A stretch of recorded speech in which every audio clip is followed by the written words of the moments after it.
Team India champions trophy గెలిచింది. అయితే ఈసారి ఇది ఒక టీమ్ గా గెలిచినాం మనం. అంటే మనమే కాదు, ఇప్పటి వరకు జరిగిన ఏ క్రికెట్ టోర్నమెంట్ లో చూసుకున్నా కూడా మొత్తం స్క్వాడ్ కూడా పర్ఫార్మెన్స్ చేయడం చాలా తక్కువ సార్లు చూసుంటాం. నాకు గుర్తున్నంత వరకు, నాకు తెలిసినంత వరకు అయితే ఎవ్వరు చేయలేదు అట్లా. ఈసారి మన టీమిండియాలో ఈ ఛాంపియన్స్ ట్రోఫీలో ఈ ప్లేయర్ సరిగ్గా పర్ఫార్మెన్స్ చేయలేదు అనే ప్లేయర్ ఎవ్వరు లేరు.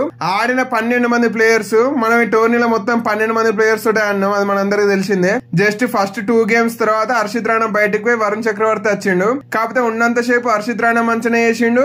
ఇక వరుణ్ చక్రవర్తి గురించి అయితే చెప్పాల్సిన అవసరం లేదు. ఇట్లా మొత్తం ఈ టోర్నీలో మనం 12 మందితో ఆడితే అందరూ ప్రతి ఒక్కరు మంచిగానే పర్ఫార్మెన్స్ చేసిర్రు. ఓపెనర్లు, అగ్గౌండర్లు, స్పిన్నర్లు, బౌలర్లు, మిడిల్ ఆర్డర్లు, మెయిన్ గా మిడిల్ ఆర్డర్ ప్రతి ఒక్కరు అద్భుతమైన పర్ఫార్మెన్స్ చేసిర్రు. అందుకే ఈ ట్రోఫీ అనేది ఇప్పుడు మనం గెలిచినాం. 1 year గ్యాప్ లోనే ఇది సెకండ్ ఐసీసీ ట్రోఫీ మనకు. అయితే ఆ WTC ఫైనల్ కి ఒక్కదానికి కూడా క్వాలిఫై ఉంటే ఇంకా సూపర్ ఉండేది. అట్నే అందరు అనుకుంటారు 2023లో కూడా వరల్డ్ కప్ కనుక గెలిచి ఉంటే 2023, 24, 25 ఇట్లా వరుసగా మనకే ఐసీసీ ట్రోఫీలు అయ్యేటి అని. కాకపోతే అక్కడ దెబ్బ పడ్డది. ఇక మనం దాని గురించి ఎంత తక్కువ మాట్లాడుకుంటే అంత మంచిది. గానీ ఈ ఛాంపియన్స్ ట్రోఫీలో కనుక చూసుకుంటే రోహిత్ శర్మ తన ఆట తీరుని ఏం మార్వలేదు. అటాకింగ్ ఈ ఫైనల్ లో కూడా అట్నే ఆడిండు. అయితే మనోడు మాత్రం టాసులు గెలవని అంటాడు. కంటిన్యూస్ గా 12 టాస్ ఓడిపోయింది యాజ్ ఎ కెప్టెన్. టీమిండియా 15 టాస్లు ఓడిపోయింది. అందులో రోహిత్ శర్మ కెప్టెన్ గా 12 టాస్లు ఓడిపోయిండు. అయితే మేము టాసులు గెలవం, కాకపోతే మ్యాచ్లు గెలుస్తాం అన్నట్టున్నది రోహిత్ శర్మ పరిస్థితి. ఇక ఈ ఫైనల్ మ్యాచ్ కనుక చూసుకుంటే మ్యాచ్ మొత్తం గురించి మనం మాట్లాడుకోలేము, కానీ కీ మూమెంట్స్ గురించి కనుక మాట్లాడుకుంటే first Kuldeep Yadav ICC knockouts మ్యాచ్లలో సరిగ్గా పర్ఫార్మెన్స్ చేయట్లేదు అనే పేరున్నది. కాకపోతే ఈ రోజు మనోడు జస్ట్ 2 వికెట్లు తీసిండు. కాకపోతే ఆ 2 వికెట్లే వాళ్ళని 300 క్రాస్ చేయకుండా ఆపినాయని నేను అంటున్నా. ఫస్ట్ రచిన్ రవీంద్ర, ఆ తర్వాత కేన్ విలియమ్సన్. ఆ టీమ్ లో ఫుల్ ఫామ్ లో ఉన్న ప్లేయర్స్ వీళ్ళిద్దరు. అట్నే సెమీఫైనల్ ఇద్దరికిద్దరు సెంచరీలు కొట్టేస్తున్నారు. వాళ్ళిద్దరు వికెట్లు మన టీమిండియాకు మస్తు కీలకం. అవి 2 కుల్దీప్ యాదవ్ తీసేసిండు. ఆ తర్వాత చిన్న పార్ట్నర్షిప్ లో అయినా వికెట్లు వచ్చినా కూడా మనం ఎక్కువ క్యాచ్లు డ్రాప్ చేసినాం. అదే వాళ్ళకి మెయిన్ గా ప్లస్ అయిందన్నమాట. అట్నే మ్యాచ్ లో పేసర్లు అంటే హార్దిక్ పాండ్యా గానీ, మొహమ్మద్ షమి గానీ వాళ్ళ బౌలింగ్ అంతగానో ఎఫెక్ట్ చూపించలేదు. ఒక మనకే కాదు, న్యూజిలాండ్ కూడా అట్నే అయింది. అసలు పేసర్లు ఎఫెక్ట్ చూపించలేకపోయారు. మొత్తం స్పిన్నర్లదే నడిచింది ఈ రోజు. ఇక మన స్పిన్నర్ల గురించి స్పెషల్ గా చెప్పాల్సిన అవసరం లేదు. వరుణ్ చక్రవర్తి, జడేజా, అక్షర్ పటేల్, కుల్దీప్ యాదవ్ అందరికందరూ సూపర్ గా పర్ఫార్మెన్స్ చేసిర్రు. అయితే అందరికందరూ రవీంద్ర జడేజా యొక్క 10వ ఓవర్ అయిపోయిన తర్వాత చిన్నగా భయపడ్డారు, బాధపడ్డారు అనుకోవచ్చు.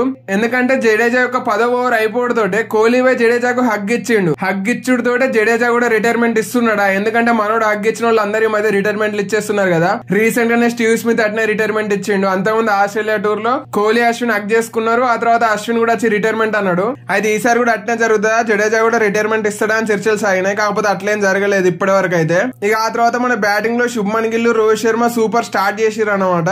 కాకపోతే ఫిలిప్స్ నిజంగా అసలు ఫిలిప్స్ మనిషే కాదు. మనోని నిజంగా క్రికెట్ లోకి వెళ్ళి పక్కన తప్పేయాలి. ఎందుకంటే మనోడు ఏలియనో లేదంటే ఈగలో ఏదో ఉన్నట్టున్నాడు. లేకపోతే శుభ్మన్ గిల్ క్యాచ్ ఎట్లా పట్టినో మనం అందరం చూసినాం. గాల్లోకి ఎగిరి, అది కూడా బ్యాక్ సైడ్ గాల్లోకి ఎగురుతూ క్యాచ్ తీసుకోవడం అనేది అంత ఈజీ కాదు. కాకపోతే ఫిలిప్స్ తీసుకున్నాడు. అక్కడ శుభ్మన్ గిల్ తప్పేం లేదు. ఫిలిప్స్ యొక్క అద్భుతమైన క్యాచ్ వల్లనే మనోడు అవుట్ అయ్యిండు. కాకపోతే ఆ తర్వాత Virat Kohli, chase master Kohli crease లో ఉంటే మనం ఖచ్చితంగా గెలుస్తామని అందరు అనుకున్నారు. కానీ ఒకటే ఒక్క రన్ను కొట్టి అవుట్ అయ్యిండు అన్నమాట మనోడు. కోహ్లీ అట్లా అవుట్ అవడంతో టీమిండియా % అనేది 10% పడిపోయింది. కాకపోతే ఆ తర్వాత మళ్ళీ రోహిత్ శర్మ, శ్రేయస్ అయ్యర్ దాన్ని పైకి లేపారు. ఆ తర్వాత రోహిత్ శర్మ అనవసరంగా ముందుకొచ్చి ఆడిండు, స్టంప్ అయినా అందరు అంటున్నారు. కానీ మనోని గేమే అంతా, మనోని ఇంటెంటే అంతా. కాబట్టి మనోడు ఫాస్ట్ గా ఆడదామని ముందడికొచ్చి అవుట్ అయ్యిండు.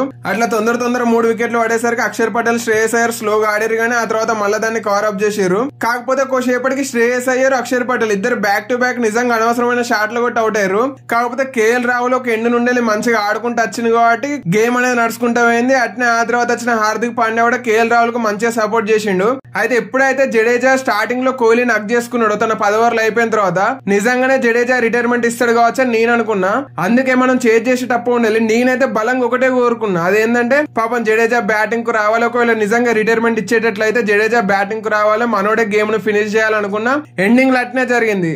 హార్దిక్ పాండ్యా కూడా ఫాస్ట్ గా ఆడదామని ట్రై చేసి అవుట్ అయ్యిండు. ఆ తర్వాత రవీంద్ర జడేజా వచ్చిండు, 2 కంటిన్యూస్ గా టుడీలో, ఆ తర్వాత ఒక 4 కొట్టి గేమ్ ను ఫినిష్ చేసిండు.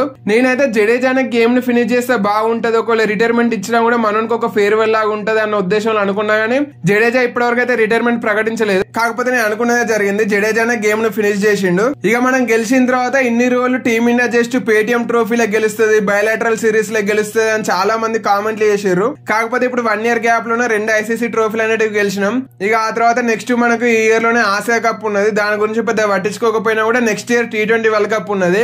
కాబట్టి మళ్ళీ బ్యాక్ టు బ్యాక్ మరి మన టైటిల్ మనం డిఫెండ్ చేసుకుంటామో లేదో, అది కూడా అప్పటి వరకు సూర్యకుమార్ కెప్టెన్ ఉంటే మనోడు ఏం చేస్తాడో చూడాలి. ఇక అయితే ఇటువంటి క్రికెట్ ముచ్చట్లో మీతో డైరెక్ట్ మాట్లాడడానికి ఈ IPL ఉండాలి నేను లైవ్ కద్దాం అనుకుంటున్నా. దానిపైన మీ ఒపీనియన్ ఏంది అనేది కామెంట్ చేసి నాకు చెప్పండి.